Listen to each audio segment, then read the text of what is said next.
fishing news is brought to you by Navionics, Okuma, and Yozori.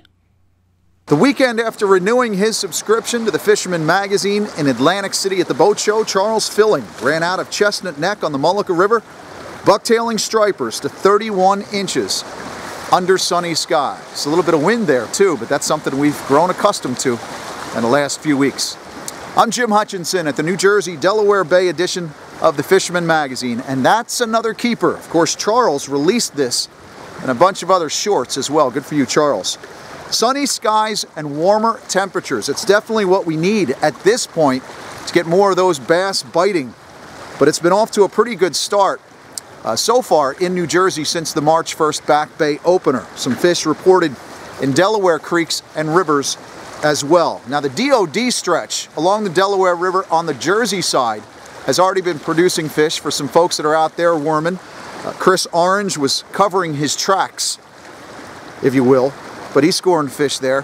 We heard from Steve Polidor as well. So folks that are dunking bloodworms along that stretch of the Delaware are starting to get some good fish. The upper reaches of Barnegat Bay too, up this way, where I am along the Toms River. In fact, a couple of fish reported on artificials. Earlier this week, a scaly glider got this 34-incher at dark for Sheldon here, according to the folks at Grumpy's Bait and Tackle. We got that report on Monday. That fish was gut hooked, couldn't get it to swim, but it's still a good keeper-sized fish for the pan. Now for me, well, far be it from me to burn any spots, but some stretches of the Toms here are producing some fish on both bait and lures. Talk to Dennis at Hook House Bait and Tackle. If you're going to set up on any of these stretches along the Toms River and Island Heights, make sure you check about beach badges. Apparently some of the officials are looking at beach badges earlier this season. Now if you can launch in any of the creeks or rivers, if you've got a trailer boat, small tin boat, bloodworms on a jig head will work well for you for these early season stripers. Just work them nice and slow. That'll produce some fish. Of course, by boat or by bank, those soft plastics always work. Z-Mans, Finesse, Kettle Creeks, good light tackle warm-up for spring. Again, slow retrieve. Water's still a little bit cold. Otherwise, if you're working along a stretch, dead sticking bloodworms is definitely the way to go for some of those stripers. Try to find some of that southern exposure, that sun pointing down. It feels warm. It's a nice way of enjoying a warmer stretch of fishing, but it also warms those muddy flats, and warm water is your best bet at this point. Now what if we're all waiting for, of course, those telltale signs, the sound of a laughing gull, the arrival of more bunker and herring, of course, the sight of diving ospreys. Now in tracking the bait run, we look for the birds, and according to Old Inlet Bait and Tackle down in Delaware, they say the first ospreys have arrived just south of the inlet. A few ospreys have been sighted in Lewis and Seaford as well. If you found any ospreys on their nests or flying around in South Jersey, certainly drop me a line, but that's what we'll be all looking forward to, seeing those ospreys back in the net. That's on their nests. It's a good sign that the bait has arrived as well. Winter flounder action has been slow to get started in Barnegat, Manasquan, Shark River, the Navesink here on the Toms. It's because of that colder water, so a little bit more warmth is what we need.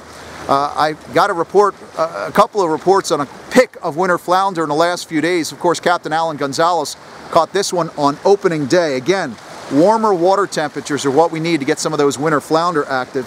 Speaking of Captain Alan G, he's got a great article in the March edition of the Fisherman magazine on those other panfish, those tidal panfish, white perch.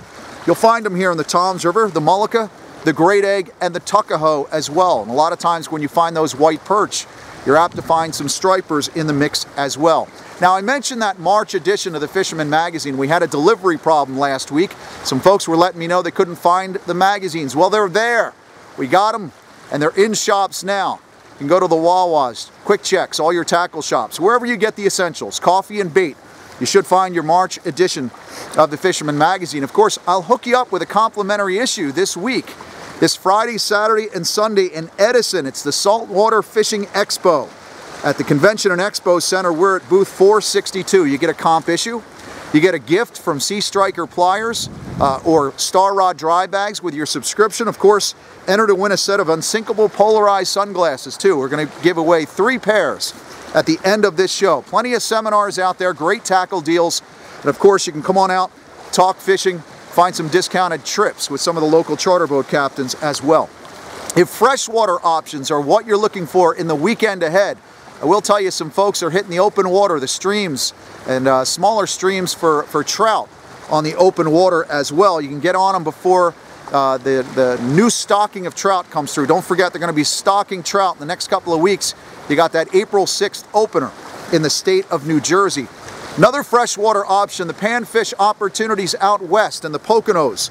George, the Pocono outdoors guy, couldn't get away from the wind to get a good video, but he does tell me the local angler Jay Matcha managed to get on a mess of bluegills and crappie on a still frozen lake up north. George told me the water in the Delaware is still cold. It's still a little bit too cold for the guys looking for walleye and smallmouth.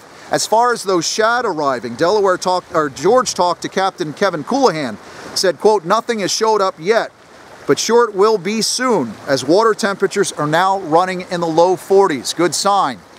Also, we've got another article about shad from John Panola. Again, that's in that March edition. If you want to figure out some wading options, pick up that March edition and get yourself into some fly and light tackle option when those shad arrive. Now, don't forget your license and registration. Wherever you travel this year, we're talking Delaware and Pennsylvania, New York and New Jersey, you're going to need to get your license or registration. We've got a full rundown of all the license and registration requirements from Maine to Maryland.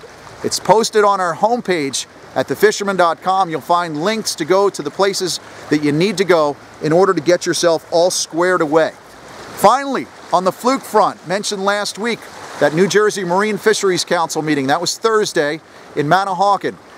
There was also a Mid-Atlantic Council meeting that day, and it doesn't seem like much is changing on our fluke front. Looks like we're going to have the same length of season, although it's probably going to start May 24th in New Jersey and end a day earlier than it did last year. 3 fish at 18 inches, same size down on Delaware. I don't know yet what's going to happen at Island Beach. Now, there's still a little bit of wiggle room, so these aren't set in stone just yet. The Mid-Atlantic Fishery Management Council will meet again in April, and the New Jersey Marine Fisheries Council is going to set up an emergency meeting sometime in late April to see if we can't get anything special out of that. Now, we're going to have a comprehensive write-up in the April edition of the Fisherman magazine out in just a couple of weeks, and as anything breaks, we will publish it at thefisherman.com, and we'll put them in these news briefs, let you know as things go along. Now, if you want to talk about these fish regulations, if you have questions about striped bass or fluke, come on out and see me at Edison this week. I'll be there Friday and Saturday. I look forward to seeing you. It's going to be a great event. Until then, Sláinte. Enjoy St. Patrick's Day. We'll see you again next week.